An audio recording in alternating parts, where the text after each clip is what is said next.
গরম গরম ভাতের সঙ্গে ঝাল ঝাল শুটকি ভর্তা খেতে কেমন লাগবে? জিভে পানি চলে আসছে নাকি? যদি তাই হয় আজকের রেসিপিটি আপনার জন্যই।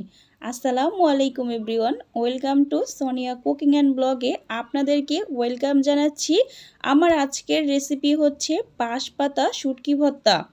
এত মজার এই ভর্তা একবার বানালে কিন্তু এর স্বাদ ভুলতেই পারবেন না। নিমিষেই কিন্তু এক প্লেট ভাত শেষ হয়ে যাবে। গরম ভাত অথবা খিচুড়ির সাথে খেতে দারুণ লাগে। তো চলুন আমি মূল রেসিপিতে চলে যাচ্ছি। তো আমি প্রথমেই নিয়ে নিয়েছি শুটকি ভর্তা করার জন্য আমার কি কি লাগছে। এখানে আমি শুটকি নিয়ে নিয়েছি আর নিয়েছি ধনেপাতা কুচি করে। এখন শুটকিগুলোকে আমি ভালো করে ধুয়ে নিব। তো আপনাদেরকে আমি হাতে নিয়ে দেখিয়ে দিচ্ছি। আপনারা চাইলে কিন্তু যে কোনো শুটকি ভর্তা করে কিন্তু নিতে পারেন আমার এই রেসিপিটি ফলো করে। তো এখানে আমি একটা মিক্সিং বোল নিয়ে নিয়েছি। এখন এখানে আমি মেজারমেন্ট কাপের 1 কাপ পানি দিয়ে দিলাম। তো পানির ভিতরে শুটকিগুলোকে আমি 5 থেকে 10 মিনিটের জন্য একটু ভিজিয়ে রাখবো। এইভাবে যদি শুটকিগুলোকে ভিজিয়ে রাখা হয় তাহলে শুটকির গায়ে যে আঁশ ওগুলো সুন্দর মতো বের হয়ে আসবে। অনেকেই আছেন শুটকি ভর্তা করতে গেলে আঁশ ওঠে না। আপনারা এইভাবে যদি শুটকি ভিজিয়ে আঁশগুলোকে যদি তুলেন তাহলে কিন্তু ইজিলি মতো আঁশগুলো কিন্তু উঠে যাবে। তো দেখুন আমি হাতের নখ দিয়ে ঘষে ঘষে কিন্তু আঁশগুলোকে তুলে নিচ্ছি। তো খুব সুন্দর মতো কিন্তু আঁশগুলো রিমুভ হয়ে যাচ্ছে। তো এভাবে আমি সব আঁশগুলোকেই তুলে নিচ্ছি। অনেকেই আছেন শুটকি ভর্তা পছন্দ করেন খেতে কিন্তু করতে চান না। কিন্তু আপনারা আমার এই রেসিপিটি ফলো করে কিন্তু বাসায় যে কোনো শুটকি ভর্তা করে কিন্তু খেতে পারেন।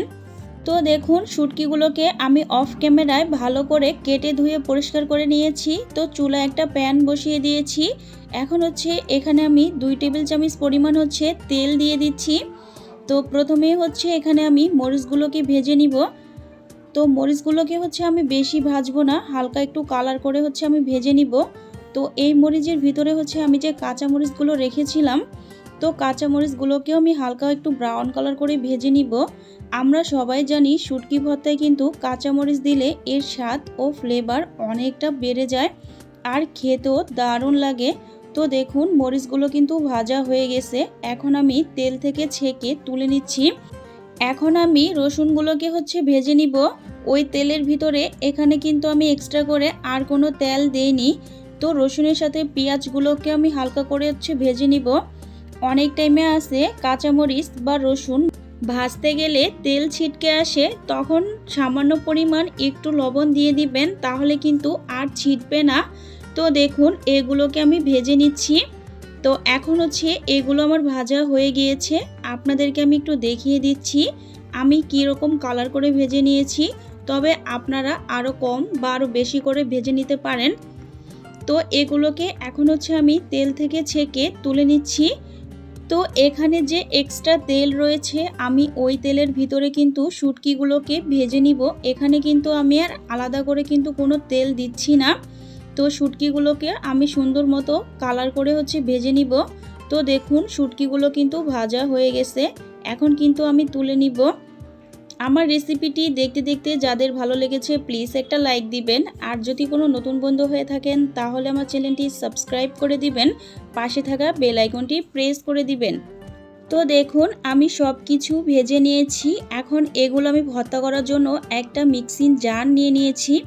তো আজকে আমার হাতে সময় খুবই কম ছিল, এজন্য আমি মিক্সিং জারে ব্লেন্ড করে ভর্তাটা বানিয়ে নিব। আপনারা চাইলে কিন্তু শিলনোড়ায়ও ভর্তাটি বানিয়ে নিতে পারেন। তো দেখুন আমি মরিচ, পেঁয়াজ, কাঁচামরিচ, রসুন সব কিছু কিন্তু মিক্সিং জারে দিয়ে দিচ্ছি এক এক করে। এখন আমি শুটকিগুলোকে দিয়ে দিচ্ছি। তো দেখুন আমি সব কিছু কিন্তু দিয়ে দিয়েছি। তো লাস্টে আমি যে ধনেপাতাটা কুচি করে রেখেছিলাম, তো ধনেপাতাটা আমি অ্যাড করে দিচ্ছি। স্বাদ মতো লবণ দিয়ে দিচ্ছি। তো ধনেপাতাটা দিলে কিন্তু ভর্তার টেস্ট ও ফ্লেভার কিন্তু খুবই ভালো আসবে। তো দেখুন আমি কিন্তু ভর্তাটি করে নিয়েছি। তো আপনাদেরকে আমি দেখিয়ে দিচ্ছি আমি কীরকম মিহি করে ভর্তাটা করেছি। তো দেখুন আপনারা আমি এইভাবে ভর্তাটি করে নিয়েছি। এখন আমি একটা মিক্সিং প্লেটে ভর্তাটা ঢেলে নিচ্ছি। আমি কিন্তু খুবই সহজ আর ঘরোয়া অল্প কিছু উপকরণ দিয়েই কিন্তু আপনাদেরকে আজকে ভর্তার রেসিপিটি কিন্তু শেয়ার করলাম। তো আপনারাও কিন্তু এই ভর্তাটি বানিয়ে গরম গরম ভাত কিংবা খিচুড়ির সাথে কিন্তু পরিবেশন করতে পারেন। দেখবেন বড়রা খেয়ে অনেকটা প্রশংসা করবে। তো দেখুন ভর্তাগুলোকে আমি ছোট ছোট দলা আকারে বানিয়ে নিচ্ছি।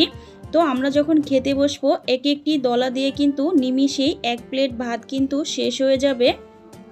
আর যদি থাকে ভাতের প্লেটে 1 টুকরো লেবু তাহলে তো আর কথাই নেই, সোনাই সোহাগা।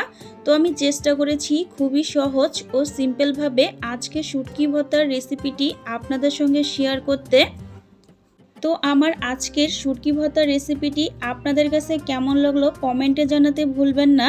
তো দেখুন শুটকিগুলোকে কিন্তু আমি পরিবেশন করে নিয়েছি আর কতটা লোভনীয় হয়েছে। কাশপাতা শুটকি ভর্তা এত মজার, এই ভর্তাটি একবার বানালে কিন্তু এর স্বাদ ভুলতেই পারবেন না।